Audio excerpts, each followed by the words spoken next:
going to add a copy of the slides. I'm not expecting any fire alarms where I am today, but please do listen out for one where you are and of course respond accordingly. Remember, this session is intended to be a safe space, and as such, let's respect one another. We've reserved time for a Q&A with today's speakers at the end of the session. And if you'd like to ask any questions, please use the Q&A function rather than asking in the chat. And you can also upvote other people's questions that way. We are delivering today's webinar as part of Volunteers Week 2024. And as you probably know, Volunteers Week celebrates the amazing contributions volunteers make to communities across the UK. And it's a chance to recognise, celebrate and thank our incredible volunteers for everything they do for our local communities, the voluntary sector, and actually society as a whole. We provide lots of help and guidance around involving volunteers on our website, and this includes pages on valuing and thanking volunteers. But today we're going to dig a little bit deeper into how to show appreciation to your volunteers by finding out what they really want. So over the next 90 minutes, we'll hear from NCVO's Research and Insights Manager, Amy McGarvey, on what research tells us about volunteer appreciation and motivation. Tamsin Watson, a trustee for mental health charity Blink, will speak next, exploring how they prioritise volunteers' wellbeing to create an experience which is supportive and motivating. David Copsey works as Senior Supporter Engagement Officer for the national homeless charity Crisis. He'll explore ways to collect data and feedback from your volunteers in order to understand their wants and needs. And we'll then look to the future and explore what volunteer recognition should look like in 10 years' time with our final speaker, Laura Lowther, Vision for Volunteering Lead. And then the webinar will finish, as I mentioned, with a Q&A. Towards the end, we'll also share some resources and ask for a little bit of feedback from you. So before we start, a little bit about NCVO for anyone who is unfamiliar with us. NCVO is the largest network for charities and volunteering, and we are proud to represent and support over 17,000 voluntary organisations of all sizes, from the biggest household name charities to the smallest community groups. Our members range from big medical research charities to local amateur sports clubs, but at their heart, they all have the same aim of making the world around them a better place. And we would love for you to join us. So by becoming a member of NCVO, you can save time and money. And as a member, you get access to information and guidance, to downloadable tools and templates, discounted training, the sector's most encompassing research, and much, much more. And only members have complete access to everything we have to offer. You don't have to be a registered charity to join, and now is a particularly great time to join us, because for the duration of this month, as part of Small Charity Week, we've increased the threshold for free membership to organisations with an annual income of up to £50,000. So if you're interested in becoming a member of NCVO, you can find out more at ncvo.org.uk/join. So that's everything from me for now, and it's my great pleasure to hand over to our first speaker, and that's Amy. Thank you very much, Kate. And yeah, as Kate said, I'm Amy McGarvey, pronouns she, her, one of the research and insight managers at NCVO. And it's really great to be here today and to be celebrating Volunteers Week with everyone as well. So what I wanted to do in my presentation was just to kind of set the scene a little bit around the theme that we're focusing on today of volunteer appreciation. At NCVO, we do lots of research around volunteering, especially through our flagship research programme, Time Well Spent. So what I'll be trying to do is draw some of the key findings around this area and hopefully get everyone thinking a little bit about it and lay a foundation for the great speakers that are following me, who will share a bit more of the kind of concrete examples of what it all looks like in practice. So just to kick off then, for those who might not be familiar with our Time Well Spent programme, this focuses on people's experiences of volunteering, and it's based on a large-scale national survey of adults across Great Britain. We've got really great data from the government's Community Life Survey that tells us how many people volunteer. And this research kind of looks to complement and build on that research by looking at how people experience it.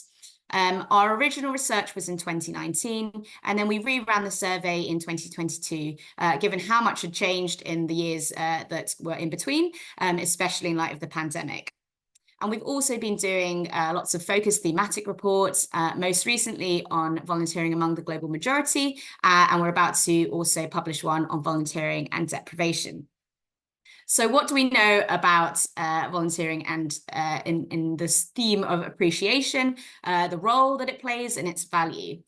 So I think the first thing that really stands out about this theme of volunteer appreciation is that when we look at that volunteer journey, it's not something that necessarily immediately is obvious from the start. So here on this slide, we look at the motivations of why people volunteer in the first place. And as you can see, the things that are kind of first and foremost motivating volunteers to get involved is around wanting to make a difference, attachment to the kind of cause, and also practical factors like having the spare time to do it. So at this point, volunteers don't necessarily set out to volunteer in order to be appreciated. But then also, when we directly ask volunteers whether it's important to receive recognition, as you can see, 4 in 10 agree that it's important. So not even half actually agree. But having said that, when we do deeper analysis of what are the things that impact and influence volunteer satisfaction, and this is analysis that kind of goes underneath just the direct responses, what we find is that feeling recognized enough for the help that they're giving is one of the strongest factors that impact and influence volunteer satisfaction. So this indicates that it might be shaping people's experiences more than they might explicitly say. So I think that's a really first kind of key point. The good news is that, as you can see here on this chart, that on the whole, the majority of volunteers feel really positively about this area. So 82% say that they feel recognised enough. This is of recent volunteers, so those who volunteered in the last 12 months. But as always, there's always room for improvement, and we still have that kind of almost 1 in 5 who don't feel recognised enough. And then when we look at specific demographics, this kind of focus on volunteer appreciation is perhaps even more of value. So as I mentioned, we've done some focused kind of reports on specific groups. One of these most recently was on volunteering among the global majority. And also we've been doing some research around volunteering in most deprived areas.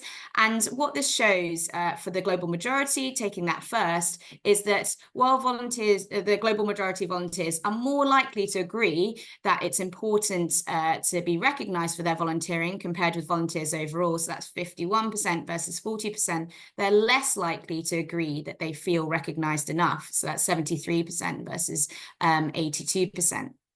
And then when we look at those from the most deprived areas compared with the least deprived areas, we see a similar picture. So as you can see, there's quite a big gap between the 77% who say that they feel recognised enough compared with 88% amongst those in the least deprived areas. And these findings indicate that showing appreciation might be of particular value to these groups, and especially so when we know from our kind of wider data that these are groups, amongst some others as well, that are generally less satisfied overall.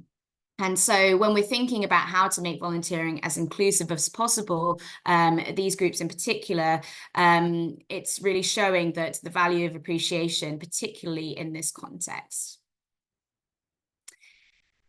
So again, for a bit of context, I think it's also important to think about it in the context of how volunteers are feeling overall. Our latest series of research, as I said, we had an original, and our kind of latest 2023 series showed that there had been an increase in the proportion of volunteers who felt that their volunteering was becoming too much like paid work. And this had gone from 19% in 2019 to 26%, so around 1 in 4 in the 2023 series. We also found that volunteers, there'd been an increase in those who felt that their organisation had unreasonable expectations of how much they did. And we also saw a rise in stress-related reasons for not planning to continue. So that kind of context of volunteers feeling pressured coming also into retention. So this raises the question of what might we do to improve, to offset some of these kind of feelings for volunteers. And so being valued and feeling appreciated may be one, whilst not the only one, of course, way of making, helping to kind of volunteers to feel more positively. And our research reminds us that there are different ways and also simple ways to show appreciation. When we asked in our 2019 survey kind of directly about some of these different ways, it's interesting to see that what comes up top in terms of what volunteers feel that the volunteers generally would like how they'd like to be recognised. A simple verbal or written thanks is what volunteers think would be of value. And we know that this doesn't have to cost a thing. And of course, as with everything, it's not a one size fits all. And we know that different people value different things. For example, we found that younger volunteers were more likely to value, compared with older volunteers, things like recognition in the media or social media or through awards. However, actually, even amongst this youngest group, thanks from the organisation, or from the individual's help, and an invitation to a celebration or social event still ranked highest among these different ways. So offering different and, where possible, also tailored ways to help kind of accommodate these differences will be of value and really help it feel personalised to volunteers as well. So moving on. Finally, if we go back to motivation, so I started this presentation talking a bit about the kind of motivations for people to start volunteering. But now if we look at the reasons to continue, so more from a retention perspective, this chart shows the top 5 reasons that people say that they continue. And again, we see a kind of similar theme around the attachment to the kind of group, club, or organisation itself. And again, the difference they're making and the attachment to the cause as well. And of these, it feels like there's a particular opportunity around the second point of the difference they're making to keep communicating and communicating loudly, as we do obviously in Volunteers Week, but also beyond this week, about the difference being made individually and also collectively, as we know that this is really what motivates people in the first place. So at that initial stage in joining their volunteering, and also to keep going. And there's a stat just there around 14%, which albeit isn't a large amount, but there are volunteers who agree that there's too little information being made about the difference being made by the group, club, or organisation. So really continuing to kind of shout about that aspect will really help to kind of tap into those motivations and positively impact on those feelings of appreciation. So that's just a kind of whistle-stop tour of some of the things that we have kind of learned from our time well spent research on this area. So I thought it might be useful, as with everything, when we throw a lot of data into the mix, it's always nice to have some kind of takeaways. So I think the things that we really want to kind of highlight are, firstly, that kind of recognizing of the value of volunteers' contributions is really important and of more value than it might initially seem. So it might not be that volunteers will explicitly say it, but we know from our research, having done that kind of deeper analysis, that it can be really important in terms of their overall satisfaction with volunteering. The second point is really that most volunteers feel appreciated, and that's a real testament to all the volunteer managers and leads, as many of those in this call, that they do feel this way. But I think, as always, there's more to do, and especially, as I said, in improving experiences among some of the groups that we know are less satisfied, and that will really help as well in efforts to be more inclusive. And finally, we know that there are many ways to show appreciation. I'm sure in the presentations to come that we'll see some of those in action, and that connecting with volunteers' motivations, and especially that desire for impact, can support them to feel really valued. So these are just a kind of few of the things from our Time Well Spent research. For those of you who are familiar with the research, there's lots more there all around kind of volunteer experience. So I'd really encourage everyone to take a look at the research, especially from the 2023 series from last year, which we presented the kind of main findings as well as those from the global majority. And we'll be shortly also releasing a piece of work on volunteering and deprivation. So yes, please do have a look at those. I think Chanel has put them into the chat, the links, which you're welcome to look at. But that's a little bit from me. I'm really happy to now hand over to Tamsin from Blink to say a little bit more about how this all kind of happens within an organization. And I know she's got a great presentation lined up. Thanks so much. Thank you so much, Amy, and hi everybody. It's really lovely to be here with you all today. Really grateful to NCVO for giving us a slot on this webinar. So I'm Tamsin Watson, my pronouns are she, her. I'm a trustee for Blink, which is a mental health charity. So I'm going to start by telling you all a little bit about us, because you may not have heard of us. We are a very small charity, but we have a really big vision. And we believe that everybody in the UK should receive timely, appropriate and personalised mental health support when they need it. The co-founders of Blink actually found themselves in a situation where they needed support for their mental health. They reached out for it, as we're all encouraged to do, and they just found the right support wasn't there. So Blink was born, and we exist to try to fill that gap. Our mission is to provide really safe and open spaces for people to receive professional mental health support, where they can feel heard, where they can connect with others and also reconnect with themselves. As I mentioned, we're still a small charity. We're entirely volunteer run. So we have 4 trustees, a dedicated group of core volunteers who help us with everything else behind the scenes. So whether that's planning training, doing admin, keeping us organised, honestly, everything else, all social media. We have an amazing social media volunteer too. And then we also have a large pool of seasonal volunteers. So the reason that we have seasonal volunteers is that our flagship programme at Blink is our festival offer. And what this means is that Blink pops up at festivals around the country with our beautiful bell tents that you can see there in the picture. And we offer a space for festival goers to just rest, relax, take some time out from the hustle, the bustle, the often completely overwhelming atmosphere of a festival. And we encourage people to, as I say, to rest, to take part in mindful activities, but also if they want to, and it's very much if they want to talk about mental health in a completely non-judgmental environment. So we have 2 types of volunteers who help us do this at Blink. We have our wellbeing volunteers who have a varied role. So they do everything from the sort of practical setup of the tents and the seating areas, encouraging people to use the space, booking them in for therapy sessions, but they also act as the sort of welcoming, friendly face of Blink. And they may often find themselves being the very first person that that festival goer they're speaking to has ever opened up to about their mental health. So we really need volunteers who are fantastic listeners and who are also able to hold space for those big emotions and help others regulate them, and also who know how to respond if there's a crisis or a safeguarding concern.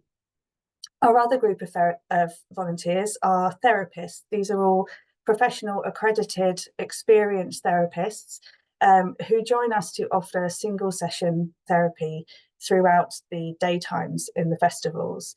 They are also there to offer supervision for the other volunteers and for the other therapists as well. And the therapy they offer, or the sessions they offer, can be anything from just having a chat about what therapy is, how it might work, but also to actually maybe do a proper therapy session and talk about how somebody is feeling that day as well. Their job is to help keep this space as psychologically safe as possible for everybody who is there. At Blink, we really, a key part of our approach to working with volunteers is that we really prioritise their well-being. And this is really what I want to talk to you about today. So we really understand that the work that we do can be really challenging, it can be really emotionally impactful, And we also appreciate that many of our volunteers will have their own lived experience of mental health challenges or of interacting with mental health services. So therefore, alongside those sort of universal benefits of volunteering that Amy has already touched on, our volunteers also benefit from being in an environment where they're encouraged to bring their full selves, to be authentic, and where they know that their own feelings and emotions will be really met with compassion and responded to with compassion, and also where they have the agency to directly improve our services by providing feedback. And this is very much how we live our values.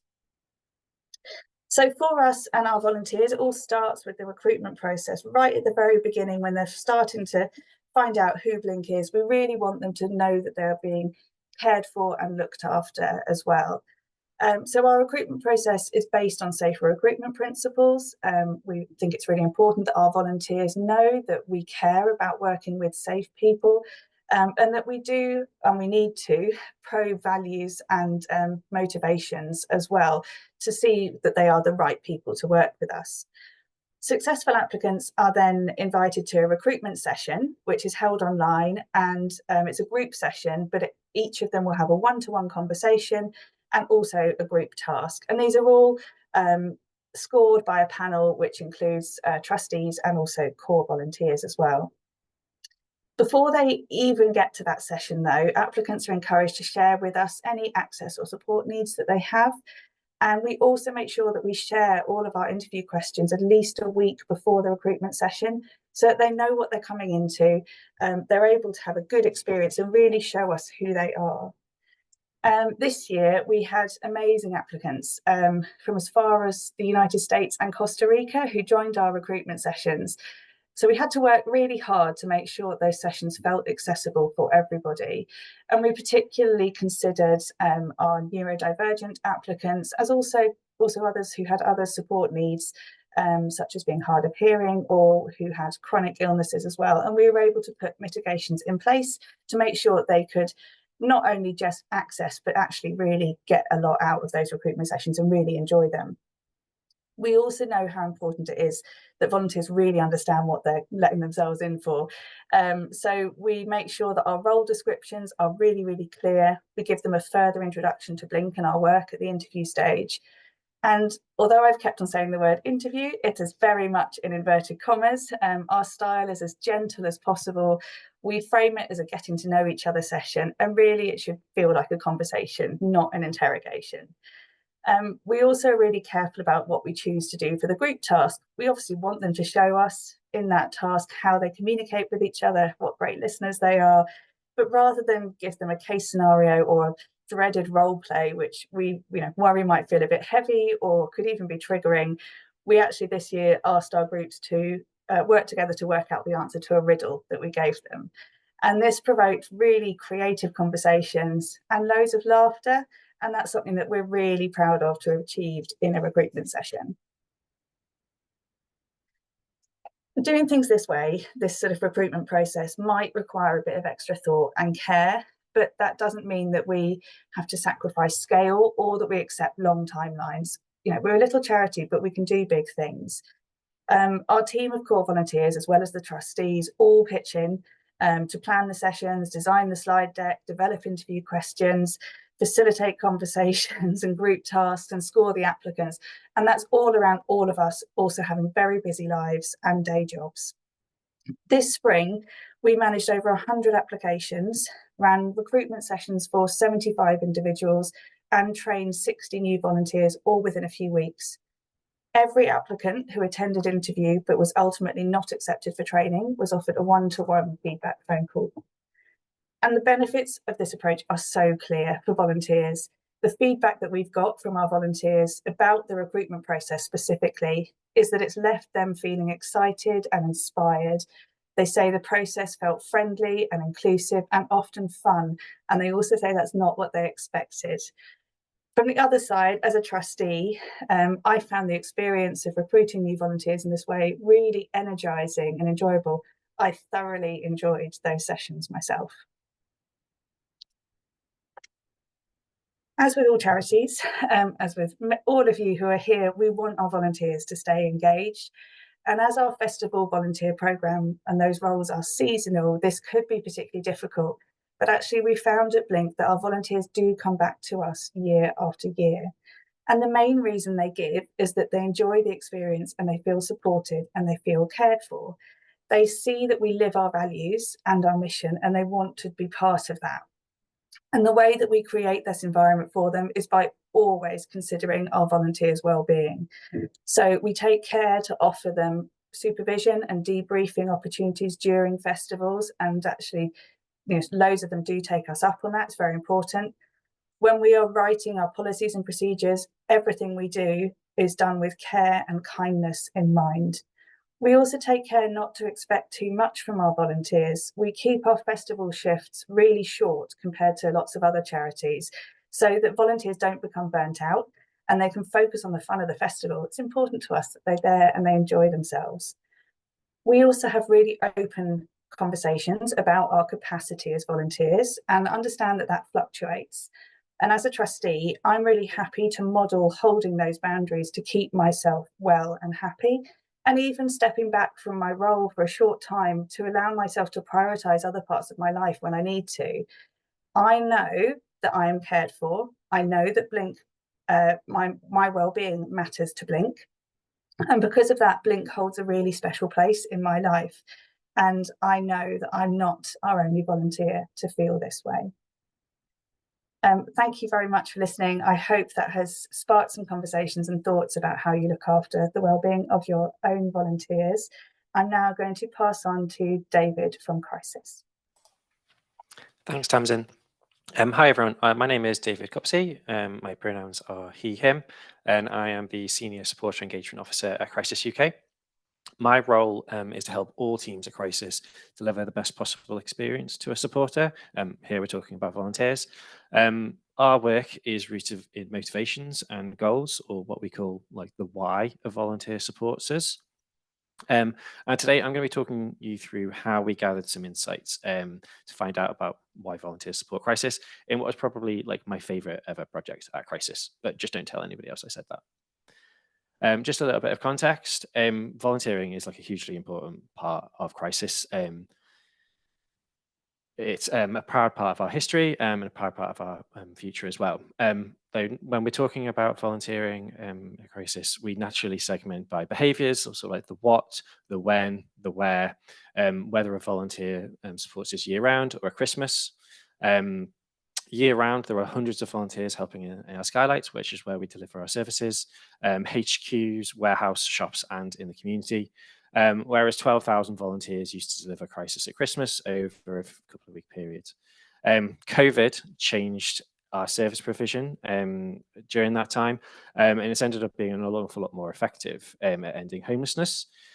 So now Christmas is led by around about 4,000 volunteers.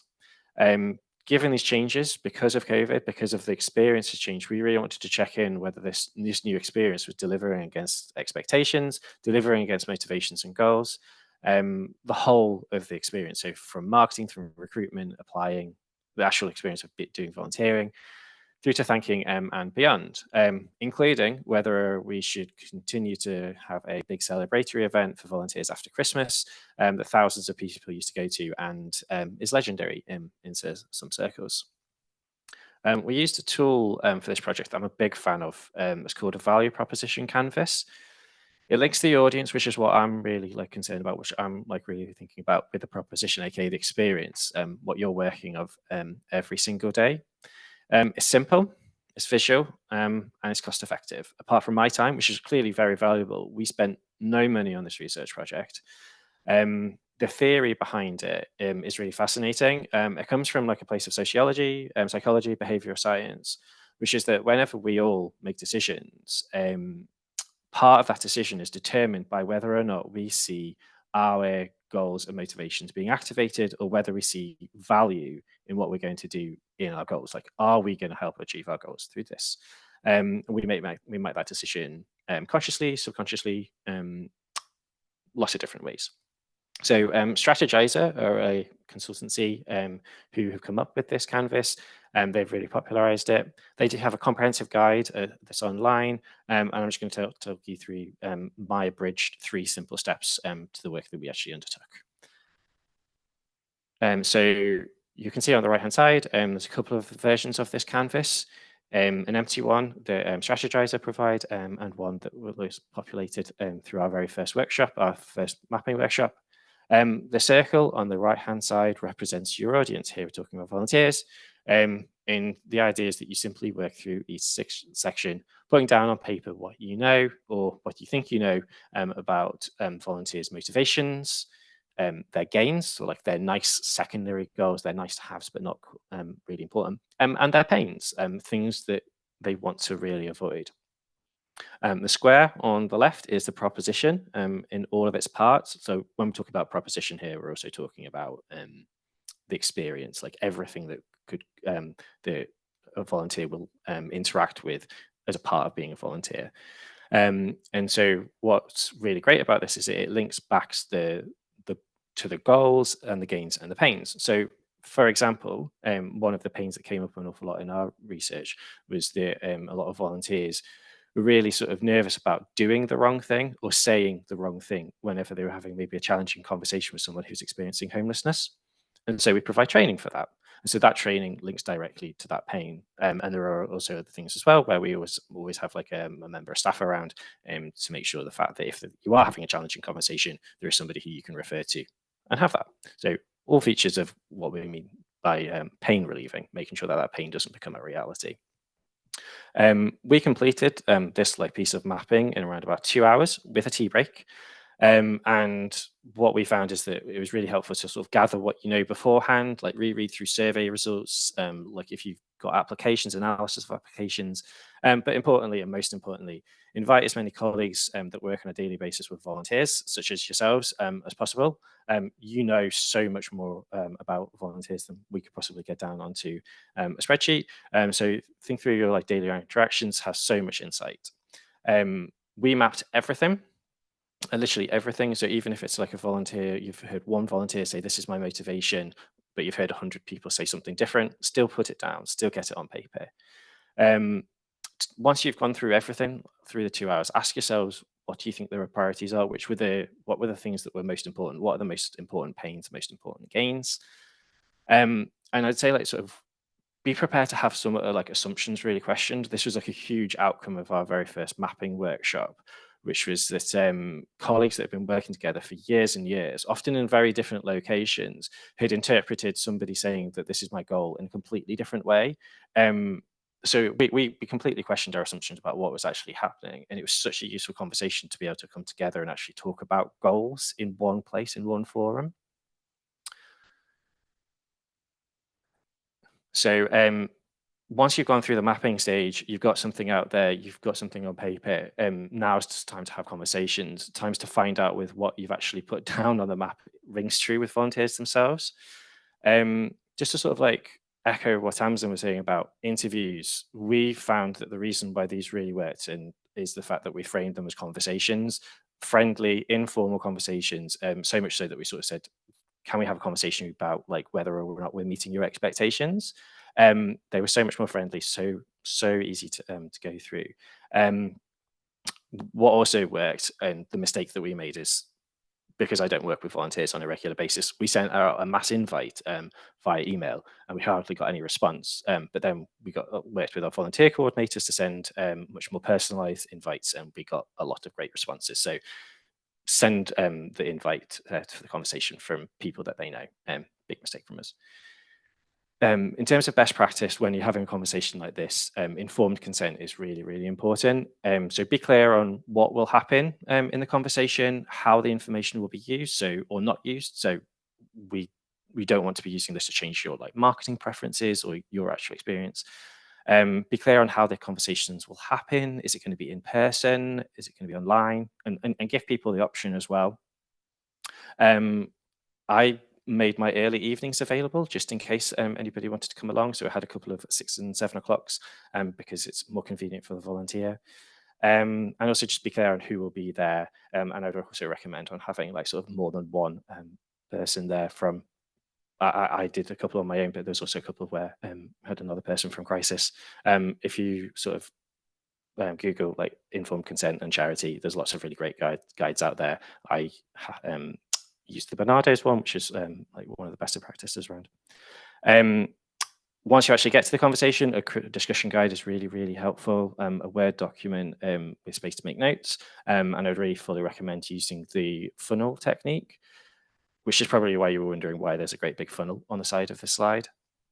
The idea behind it is to stop asking closed, focused questions at the start, but open with really big, broad, open-ended questions.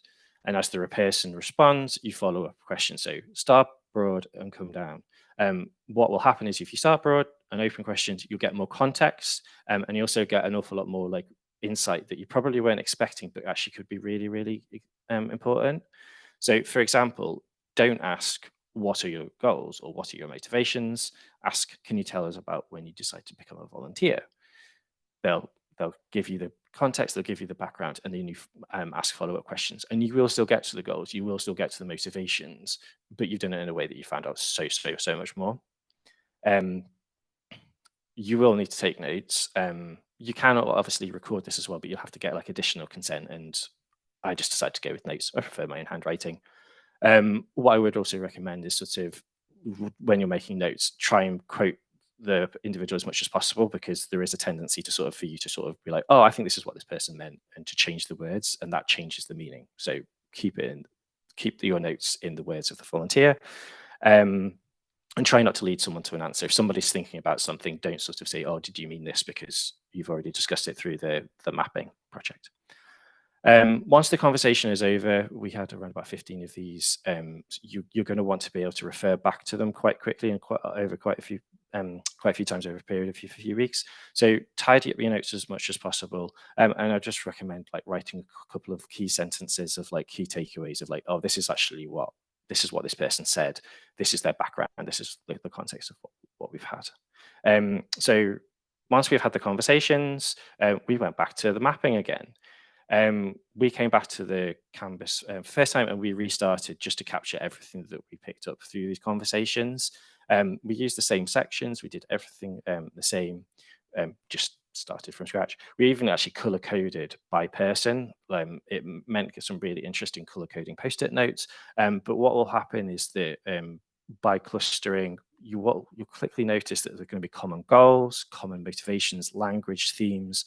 Similarities are going to really come through, so much so that we actually ended up with 3 different motivational segments that we could just quickly pick up through color coding. And you'll also sort of like notice like slightly different sort of like in terms of the pains and the gains as well. It's just one of those like tools where just by doing it visually, it really helps. What also, after sort of going through the first conversations, we mapped it back to the original that you did in the workshop, and you'll start to sort of like highlight what is working, and if there are gaps as well. We sort of presented this back to the original group, and we went through like a bit of a feedback loop, sort of like, does this feel right? We had a conversation about it, we challenged it, we questioned it, and we refined it over a couple of different drafts. And we ended up with 3 different maps, like one overarching one, but then 3 different ones for their different segments. And a map is great. Like they're incredibly helpful, but they're a tool that provides directions. And so really the map is going to give you your what's next. And they're each going to tell a different story. The tendency is to sort of like look for like the negatives in it, but there are also going to be an awful lot of positives. And what I really would say is like, if every single volunteer you speak to says, oh, this was a really important part of our experience, do question like in the future, if you're going to change that experience, that could be, you just need to be careful to make sure it's better, because if volunteers see that there's change there, it might be that like the change management needs to happen. I'd also encourage you to share this with like senior stakeholders as well, to like evidence, like this is what's important, this is what's priorities, but look for what's missing as well. Look for gaps. If there's a pain that's coming through that every volunteer is saying that this is a real problem for us and you're not addressing it, that quickly becomes a priority. Now, I'm supposed to be linking all of what we found out back to thanking and acknowledgement and appreciation. That's what you're all here for. We found that our language around thanking was quite different person by person. And even so far, we've heard like words like appreciation, acknowledgement, recognition. And we've just tried to sort of like be clear on what we mean by each one of those. And as a result of the research, we found that sort of the vast majority of our volunteers, acknowledgement was really important. So that could just be on the shift or shortly afterwards. It could just be sort of like, oh, thank you today. Like you did a really great job. I noticed that you did this differently because of this situation, sort of like acknowledging what they've done. It doesn't have to be necessarily every shift, but the absence of it over a prolonged amount of time is going to cause problems. And it's so short, it's so simple. And so our actionable insight from that was to share with everybody who manages a volunteer to be like, can you make sure that you are acknowledging it? It is a really important part of that. Whereas appreciation, sort of which we have termed appreciation, which is going a little bit beyond that sort of legendary celebratory party, should we still be doing that at the end of Christmas? It is really important for some people, that but those that don't go to it, it's not a pain for them. And so we're going to continue to offer that party for those people those volunteers who really, really want to have that appreciation. But some people, acknowledgement is enough. And so it's massively oversimplifying to suggest that thanking is just acknowledgement versus appreciation. We're still exploring that, but what we've really found is that we need to sort of just come together and sort of like have some common understanding of what we mean by those different words, and how we go about that as well. Sorry, that was a whistle-stop tour of a value proposition, and I'm handing over to Laura.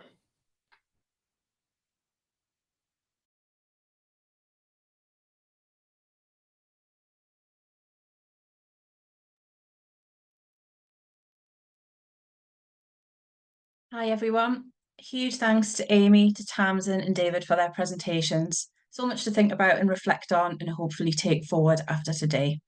Thanks also to NCVO for having me here today. My name's Laura Lowther, my pronouns are she, her, and I'm Vision for Volunteering Lead, as well as more recently wearing an additional new hat as Volunteering Lead at NCVO.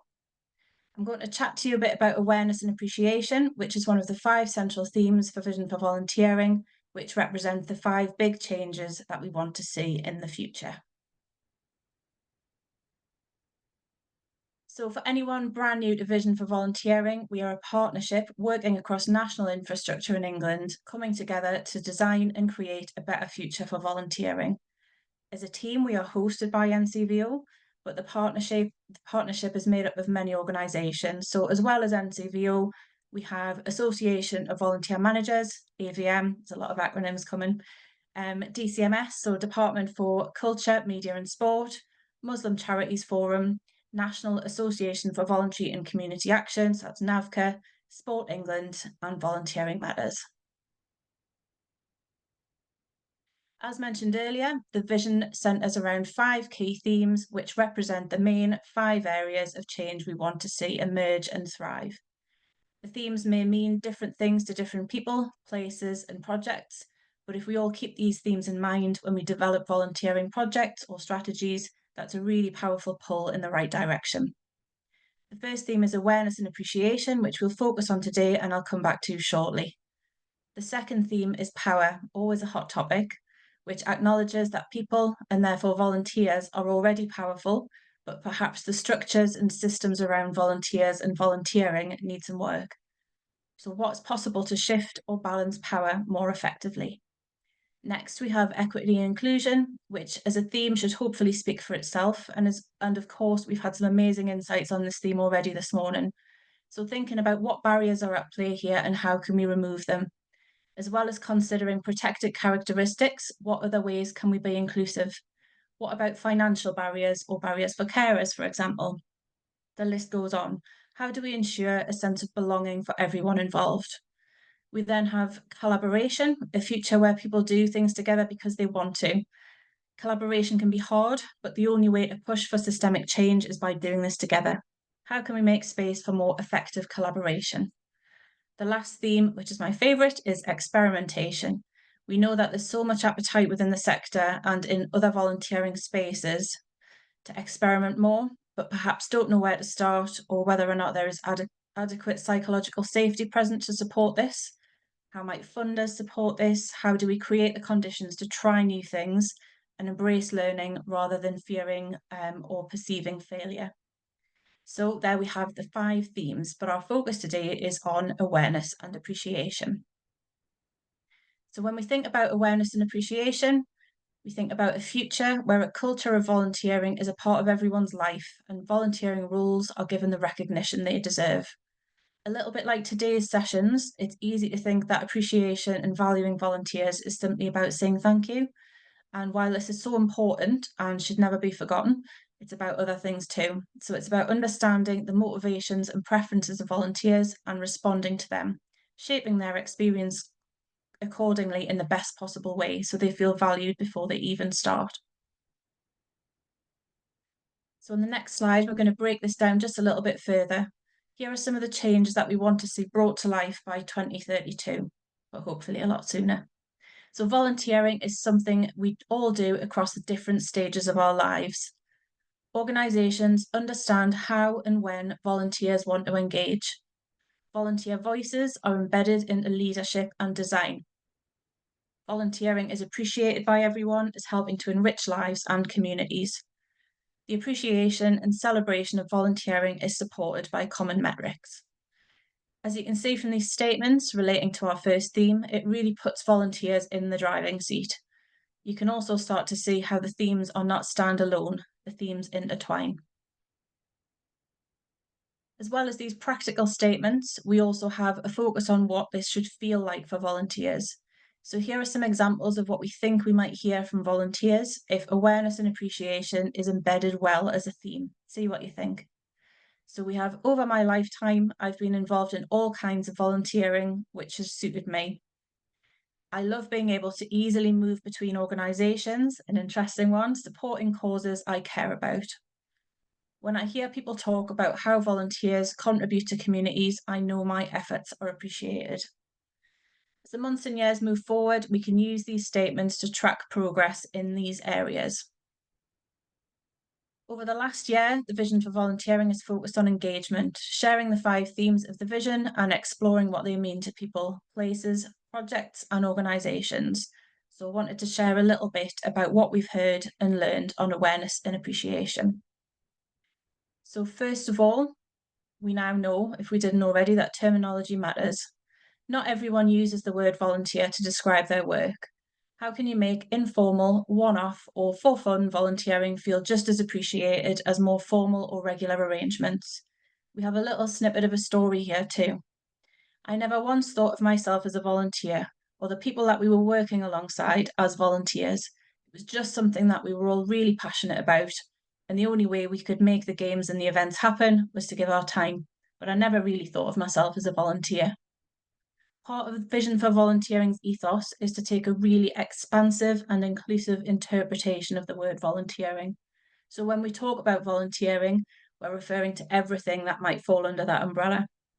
Social action, community involvement, micro-volunteering, regular volunteering, and absolutely everything in between. Understanding impact. There's been some really brilliant stuff already on our radar this morning on this topic, so I'm really, really keen to amplify that. So to feel appreciated, volunteers, volunteer managers and policymakers need to be aware of the impact volunteering has. However, measuring the impact of qualitative work can be difficult to capture and communicate. How can we best present this information to volunteers and others, including perhaps making use of role models and storytelling? I'll quote here from Laura, not me this time, says, "My favourite thing that I've done volunteering was probably see the difference that I've made, even if it was really small things. Seeing how even a really small interaction or something that's just really easy and small and practical for me to do has made a difference and really made someone happier and made their day." Really, really simple, really powerful. So on the next slide, we also know that motivation is key, as we've heard throughout this morning. A key motivator for volunteers is that the work connects with their personal passions. So how can we use this two-way benefit to support, attract and retain volunteers? We heard from a volunteer centre manager who told us, "I feel empowered by helping people and I feel instantly rewarded by feeling that I'm helping somebody else, even in a small way. So again, that emphasis on small things, small changes, small acts. I think that Michael's comment here was as a volunteer on this occasion. And it's really important to remember that when we're in a group like this today, and so many of us will be here with our professional kind of paid working life hat on, I bet that a high percentage of us also volunteer. It's nice to remind ourselves of that and consider things from all perspectives, from our own experiences. The next one was an interesting bit of feedback which came up in a particular local setting, and we just wanted to highlight it and wondered if you guys had ever experienced this too. This sense of short-term funding potentially having potential to create anxiety in volunteers, just as it can do in paid staff. So if there's a sense of a project not going to continue, or that it's only for a really short amount of time, this could potentially undermine other positive efforts to make volunteers feel appreciated and valued. So just want to kind of throw in there and consider, and perhaps how can we sort of manage this effectively. We held an online conference on the theme of awareness and appreciation earlier in the year. We asked our 100 attendees how they rated their organisation on this theme, as well as how they think volunteers will rate them. As you can see from the chart, both questions were responded to almost identically, and I would say a sense of somewhere in the middle. This might highlight uncertainty or the need to do more, or feel more confident that investment in this area is being made. It may also highlight that unless we ask volunteers this questions directly, we really don't know the answer. And the brilliant last presentation had some really lovely ways to approach that, which was amazing. And I think, in short, just never assume. We also collected examples of what was going well for people. As you can see, we had information and examples on awards, regular communication, saying thank you, friendliness of approach, and we also had mention of a focus on volunteer well-being, which was also featured this morning in Tamsin's presentation, which is a really lovely one. And on the next word cloud, we asked what could be improved. So we had examples of ease of processes for people, manager buy-in to a volunteering programme or involvement, improving short-term volunteering offers to fit in with trends and preferences, organisation-wide thank you, so not just individual, perhaps from a volunteer manager, consistency of approach when it comes to saying thank you, and also an emphasis on rewards and skills. As you can see from this slide, we wanted to share some likely areas of focus for this theme going forward. So both for suggested actions you might be able to take where you are, as well as things we might focus on as the vision. Influencing up comes out a lot, a sense of volunteer managers and volunteers understanding the obvious value of volunteers and volunteering, but there's perhaps more work to do to extend that to more senior leaders, to funders and to policymakers. I'd like to see what the vision can do to support this as we go forward. It comes out time and again, so certainly on our radar. We've also highlighted the importance of storytelling, so listening to volunteers' stories in their own words to inspire others, as well as gathering insights for us to tap into. We also highlighted the importance of action. The best way to start making change is by doing. We also recommend looking at the other themes of the vision to see where they overlap with awareness and appreciation and see what jumps out. So already, a lot of the talk this morning, when we think about the importance of putting volunteers in the driving seat, that obviously links in with the theme of power. So there's loads of interwoven themes. So to wrap up, something we found a theme throughout our work on awareness and appreciation, and it certainly seems to be the case across the board this morning, is that appreciation of volunteers and ensuring volunteers feel valued runs so much deeper than the words thank you. It should be baked into volunteer involvement from the start as a way of tapping into volunteer motivations and preferences so that volunteers feel thanked and valued from day one. And as a quick run through ways of getting involved in the vision, it's a really interesting time. We're doing a lot of strategic work for the months ahead. The simplest is to sign up to our newsletter and keep in touch on socials. We have a toolkit, events, training, and curated resources on our website too. All of this can be found on our website. And as one last shout out, we have an online session next week on the 13th with Ruth Leonard from AVM, who will be running a discussion session with us on the theme of power. We'd love to see you there, and we can share those details shortly. Thank you. And I'm going to hand back to Kate. Wow, thank you very much, Laura. Really fantastic presentations. Thank you so much to each of our fabulous speakers. In addition to those that were mentioned in the Vision for Volunteering presentation that Laura just gave, you will also find a range of guidance and resources to accompany what we've spoken about today, listed here in the slide pack that we've shared with you. We've also created a reflective practice resource, which my colleague Chanel will now share with you in the chat. And the resource contains examples of questions that can be used for reflective practice style exercises, either as an individual or in a group. And it's based on the topics that we've spoken about today. So it might help you to explore the ways in which you show or could show appreciation to your volunteers, and questions that you could ask in order to understand their wants and needs. And we hope that you find it really useful. So we've reached the Q&A section now.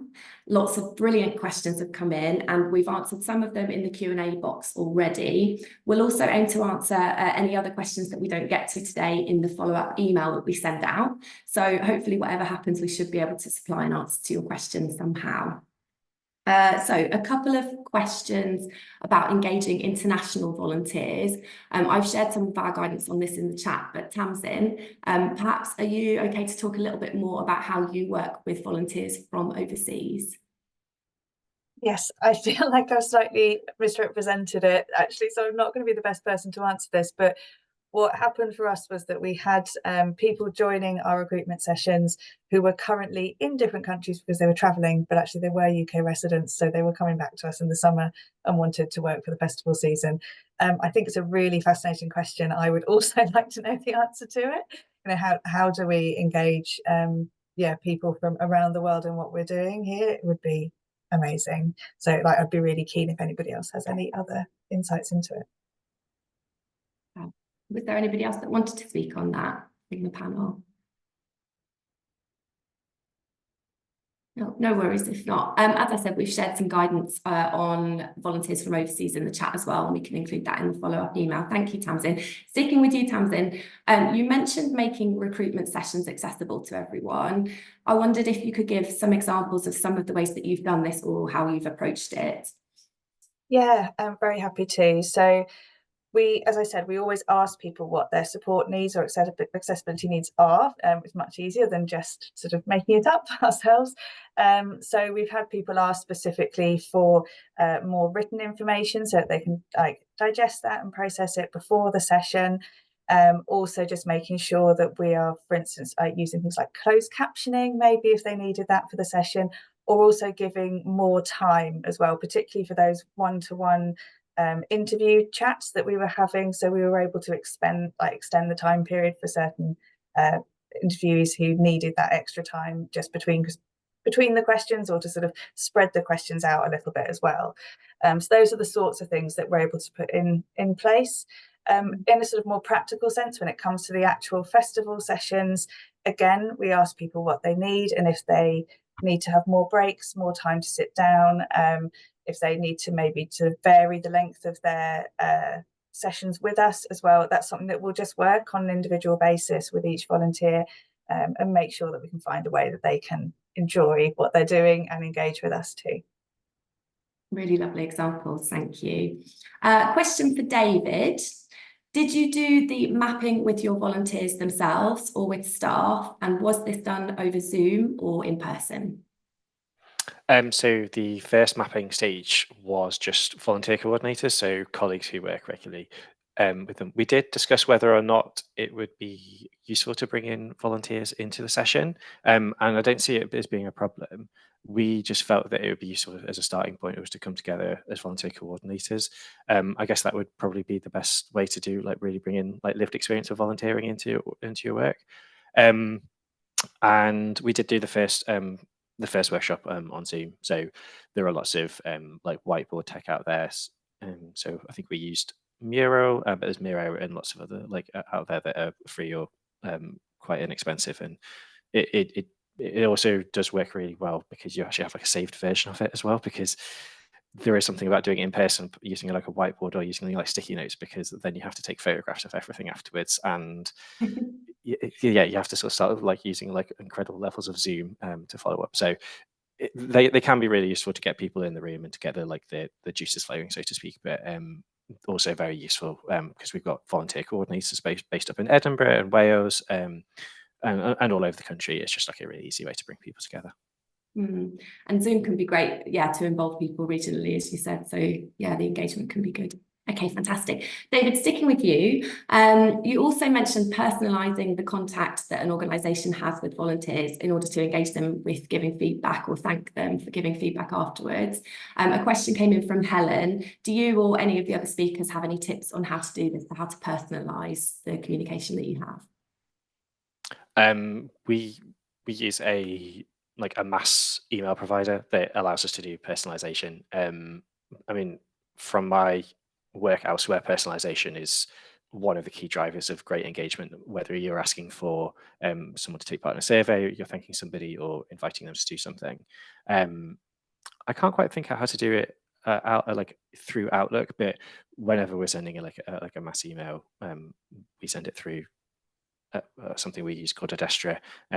Actually didn't really follow up with the volunteer coordinators on how they did it. I hope they didn't like write out each email and copy and paste, but no, I think they probably did. No worries. Does anybody else have anything to say about personalisation or personalising communication with volunteers? Tamsin, go on. Yeah, I was just going to say again, we use a sort of a database management system, and that helps us to do it. There are options out there which aren't too expensive. Also, we find that, you know, if you don't ask for a charity discount, you don't get one, but if you ask, you sometimes do. So that's always a really, really good tip as well. And we particularly find that for our volunteers, that's a really great way that we can kind of keep everything in one place, in terms like from that kind of recruitment all the way through their journey with us. We've got a record of, you know, every single communication that they've had with us, and that can be incredibly helpful too. I think Laura was going to add something as well. I was, but it was really just to echo what you've just said. I think when David mentioned that, I really remember that being the case at a previous role, where you do just get much more kind of engagement if you take a personalised approach. So definitely worth that kind of little bit of extra time or potentially resource to do that, whether it's MailChimp or whatever it might be. But yeah, really good tip. And I guess that contact coming from somebody that a volunteer is aware of, that they know, is kind of that's the first step as well, rather than from somebody, you know, in another part of the organisation perhaps they're not familiar with. Amy, was there anything that you wanted to say? Sorry, I've just seen your camera come on. Oh, hi. No. Sorry, I just wanted to kind of go back to the international volunteers question at the beginning, though, if that's okay, not backtracking too much. As we were kind of talking, I did have a quick deep dive into the data very rapidly, and something that we found then when we looked at that question of how volunteers outside of the UK think they'd like to be recognised, it really came up as the kind of top ways were the same as volunteers overall. So I think, and just as a reminder, that was around kind of essentially kind of thanks, and also kind of invitation to celebration events. Obviously, there's a practicality that comes with that as well. But you know, in the world of Zoom and otherwise, I think some of those things might be kind of more practically feasible anyway. So I guess in terms of the kind of international volunteers, you know, whilst there will be some specific considerations, I thought it might be interesting just to kind of note that the top three ways were the same as volunteers overall anyway. Yeah, absolutely. That's really interesting. Thank you. Another one for David, and actually, Amy, you might want to feed into this one as well. Can you give us some tips on how to turn insights that you gather into actions, particularly in the context of small organisations with limited resources?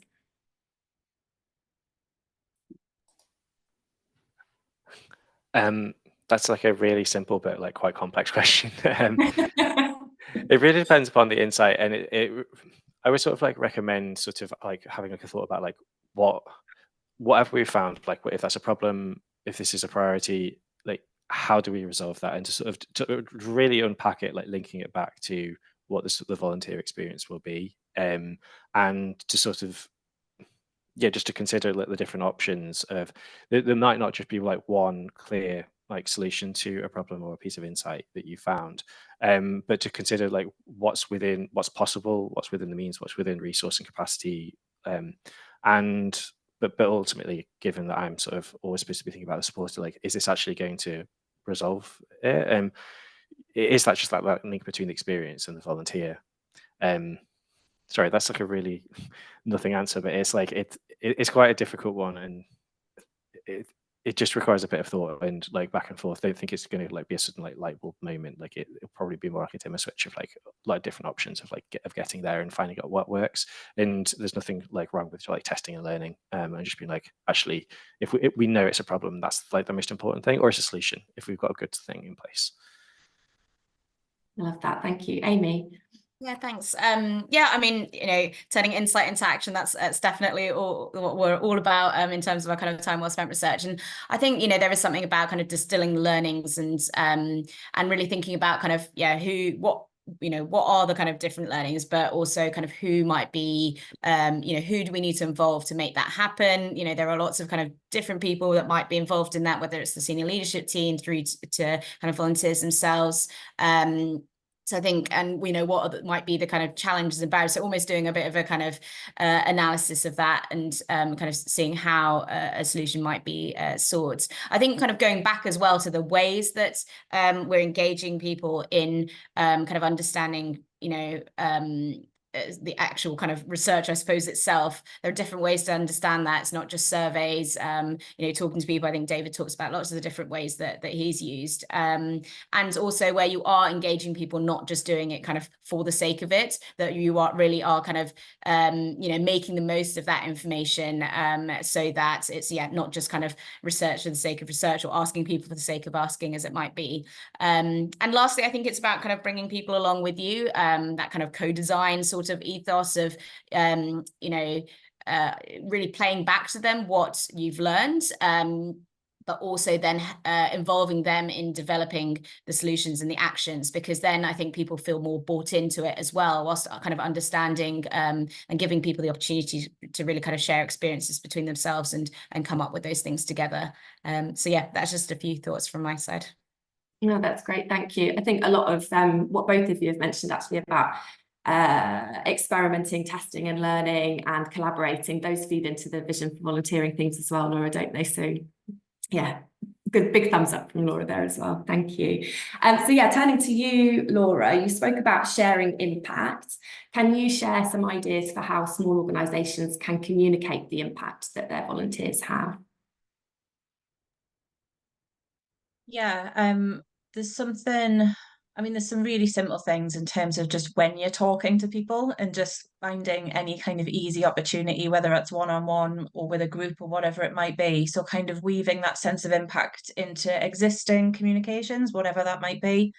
Again, it all kind of depends on who your volunteers are, I guess the group size or the resource. I absolutely appreciate that can be really challenging for really small organisations as well, but certainly taking advantage of any kind of existing opportunities to weave that sense of impact and storytelling in. At the Vision, we do something called ripple effect mapping, which is a really kind of light touch and accessible way of people understanding the impact of a situation. So obviously in this context, it's essentially that kind of mind mapping. So if there is a volunteer role or program kind of in the middle, start to track what the ripple effects of that activity are.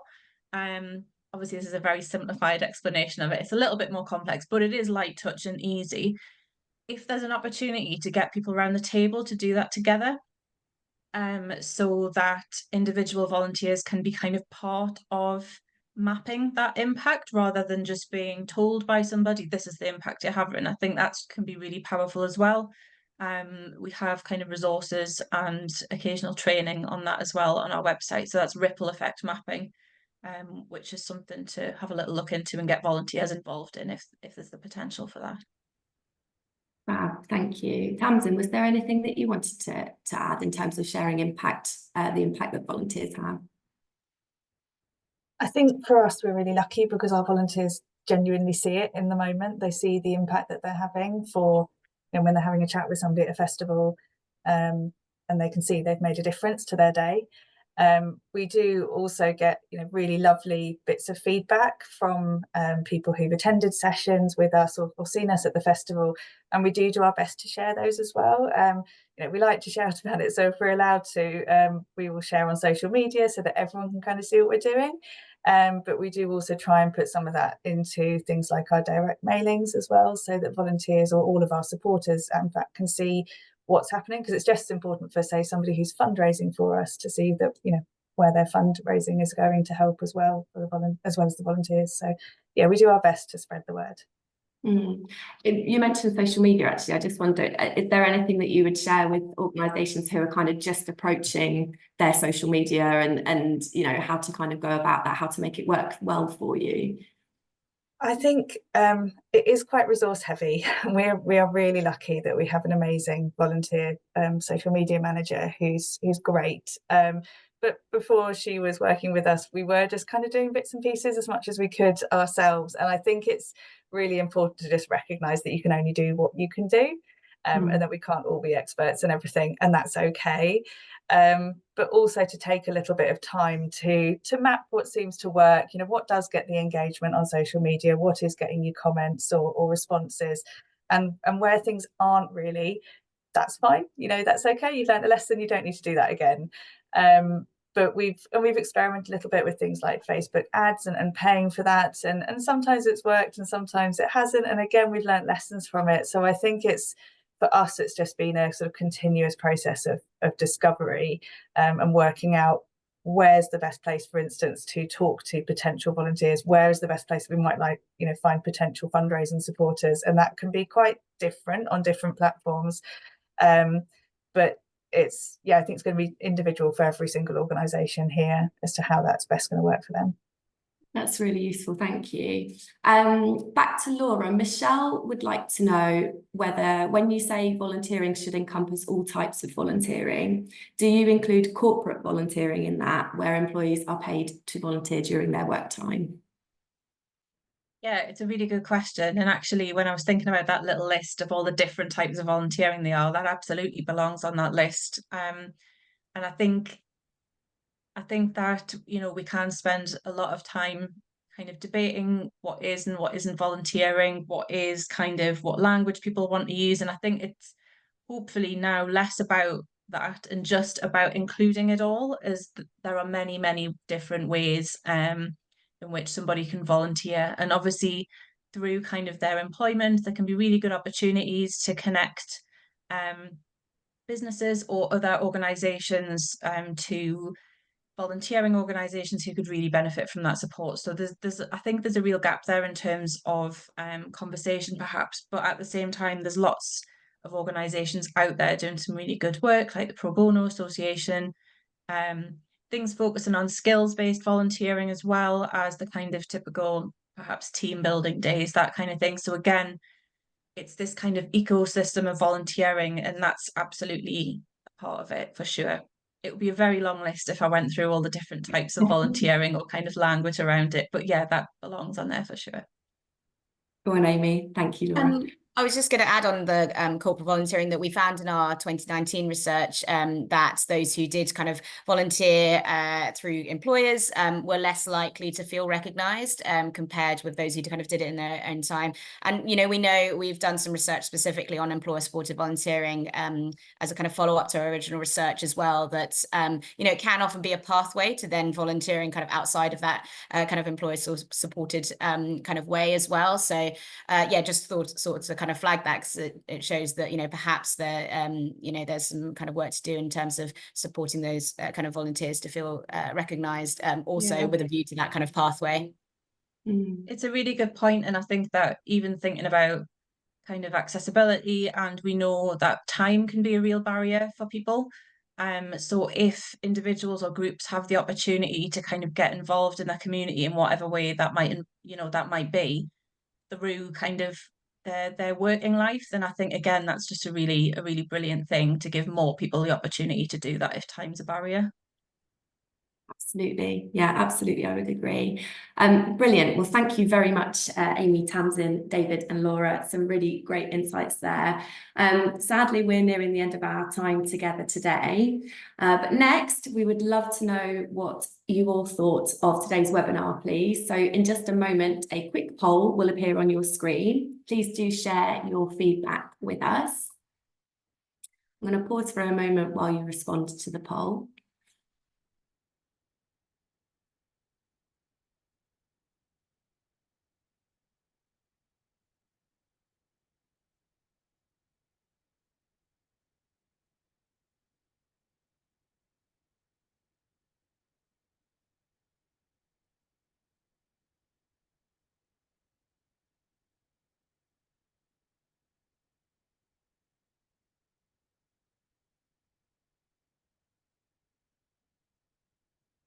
Fab. I can see people have responded, so thank you very much for that.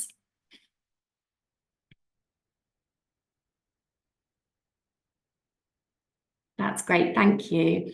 When we close, a further evaluation survey will open in your browser, and we would be really grateful to receive more of your views.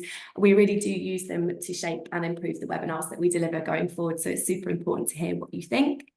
Finally then, once again, if your organisation is interested in NCVO membership, please visit our website to find out more. It's ncvo.org.uk/join.